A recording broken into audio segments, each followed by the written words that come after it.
bu narsa turbina deb o'ylashar ekan ayrim haydovchilar, lekin unaqa emas. Bu narsaning nomi nulyevik deyiladi. Ya'ni filtr нулевого сопротивления. Tarjimasi qarshiligi 0 ga teng bo'lgan filtr. O'sha havo filtrini o'rniga qo'yiladi. Buni ham vazifasi havoni tozalash, lekin motorga kiradigan havoni yengilroq kirishi uchun shu narsa qo'yiladi. Misol uchun tasavvur qilinglar, protivogazda yugursanglar qanaqa bo'ladi? Protivogazni yechib yugursanglar qanaqa bo'ladi? Xuddi shunaqa effektda. Endi bu narsani oddiy motorlarga qo'ygandan foydasi bormi yoki yo'qmi? Kichkina объемli atmosfernik motorlarga bu narsani qo'yishni maslahat bermayman. Nimaga? Chunki zavodskoy родной filtrdan ko'ra bundan ko'proq chang o'tadi. To'g'ri, aytishinglar mumkin. Ustiga setkalar, har xil zashtalarni qo'ysa bo'ladi deb, lekin baribir zavodskoy filtrdan ko'ra ko'proq bundan chang o'tadi. Bilasizlar, bizani iqlim dunyo bo'yicha birinchi o'rinlarda turadi.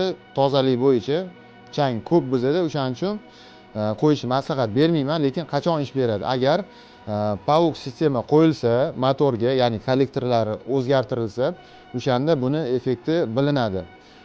Turbo motorlarga, turbinali motorlarga, zavodskoy turbinali motorlarga ham qo'ysa bo'ladi.